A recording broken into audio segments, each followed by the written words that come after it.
First and foremost, in your mind, will be taking care of business yourself this weekend. Of course. But there's another element to it as well, because I know that Steven Gerrard has spoken in the past of his disappointment of missing out on the title in 2014.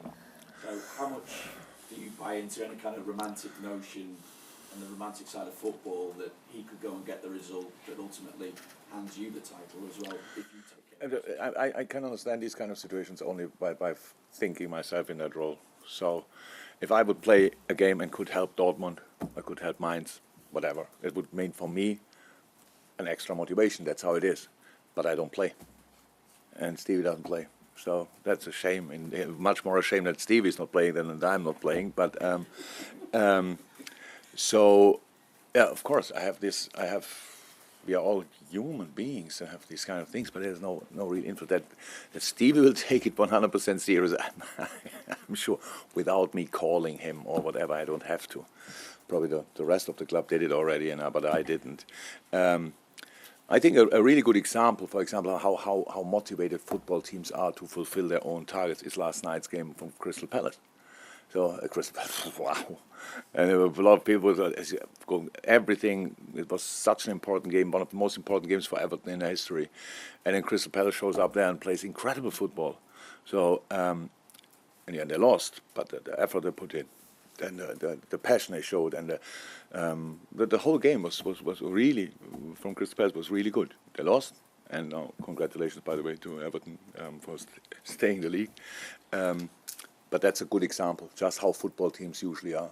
We play to win, and Aston Villa plays to win, and that's it. And it's a difficult place to go. With cities like this, if you don't go there and you don't play, are not at 100%, you get 5 or 6 easily. And if you are fully there, then you have a chance to get a result, how it always is in football. But this is the game I'm not concerned about, I'm not thinking about at all, because all the things we speak about, I speak already too long about that game, but it's completely disrespectful to Wolverhampton Wanderers, because they will do exactly the same. They don't come here and want to be part of our celebrations or stuff like this.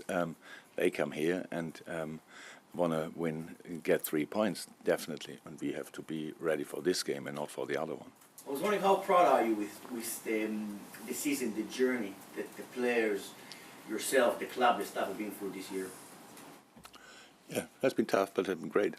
So it's absolute joy to be part of it. Yeah, we've played an incredible season. I would say, really, I'm not sure if Bruno is 100% happy, but because I think that for sure here and there they dropped points were not necessary, so they could have fought even. I think it's now the first week where they cannot fight for Europe anymore, right? Last week, if they would have won, there was a chance. So then in a decisive moment, Bruno got, obviously, COVID, was not involved, and I don't know him that well, but from the game we played, I think I have a sense how competitive he is, and it must be horrible for him then to sit at home and see that he cannot do that. But it's always like this, for the development of a team is always important, the season and the end of the season as well, because you work with that, so it's something, and that's why I expect them extremely strong, with the best possible lineup, with a clear plan. Obviously, they didn't score that many goals in the season, but they conceded pretty much none, and that's a really special thing, and that's a way to build a team. Obviously, you have to be solid before you can be fancy, and that's what I did, and that's why I expect a lot from them next year, but a very difficult opponent for the weekend. Yeah, so when you won the Premier League title a few years ago, you said you would celebrate when the time was right. You have the opportunity to do that now, as well as the FA Cup and the Carabao Cup, and what else could come in the next week or so as well. So I just wanted to get your thoughts on that. Yeah. Oh, we have so many reasons to celebrate, to be honest. So we don't know how many reasons, but we have already enough reasons. So I think already it's enough to celebrate life.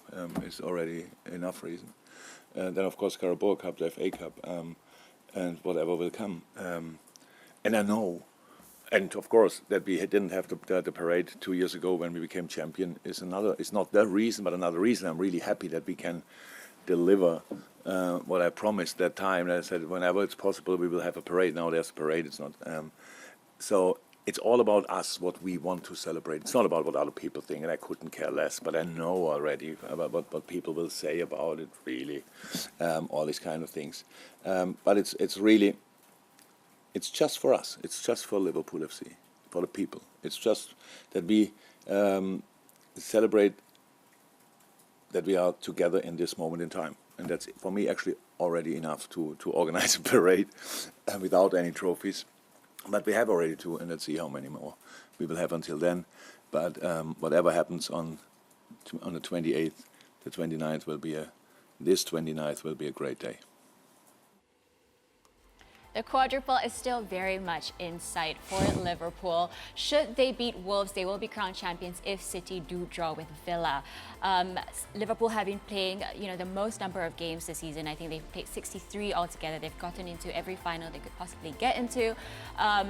They've got 2 more games to go, of course, this Sunday and the Champions League final. If they don't win the Premier League or the Champions League, and they only win, the domestic cups, would it be considered a failure, or, will they be able to replicate this season again? I don't think that, you cannot use the word failure. I don't think it's fair for anyone to ever use that word to associate it with Liverpool season.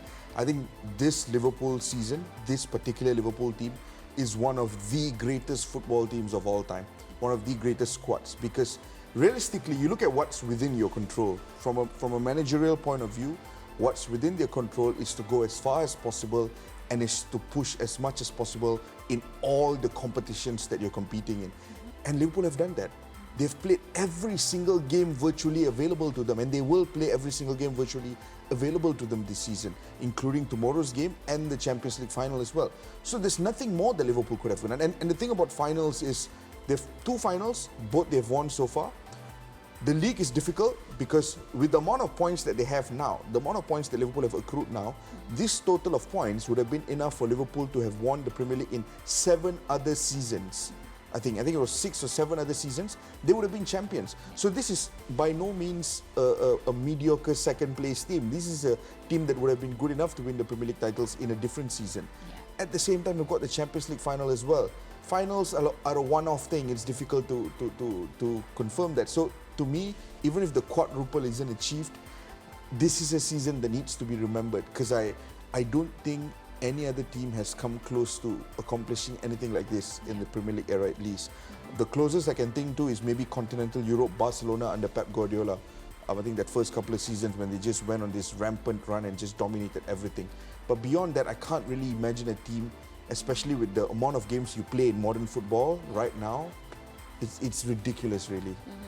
It's a bit funny when FA Cup just ended last week and the whole penalty shootout drama, and then there's this whole psychology studies on how Klopp managed the squad as compared to Tuchel, and then people the rival fans were saying that, you just have a passionate manager, no tactical. I'm like, you can't talk that about a guy who brought the squad, who has reached 4 Champions League finals, more than Pep, more than Conte, more than Mourinho, same as Sir Alex.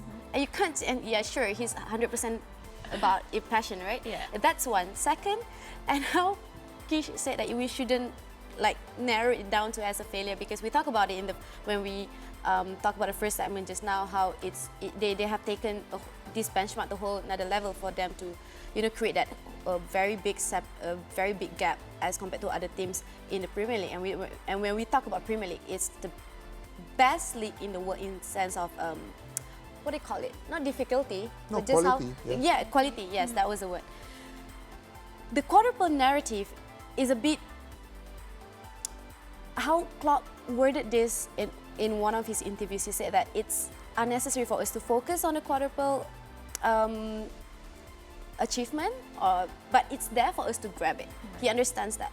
I think if your team go against Wolves this Sunday and you guys wouldn't, if you guys win that game at home, right? It will be at home. That would be the 4th season that you guys go undefeated at home. Sure, some fans would question it last season there were no fans, or last season there were no fans, so you couldn't count it, but you have to count it though. Yeah. For you, after a while, we have always seen Anfield as one sort of fortress, but now it's like I think it's the strongest fortress in the Premier League, I would say. Is there any other like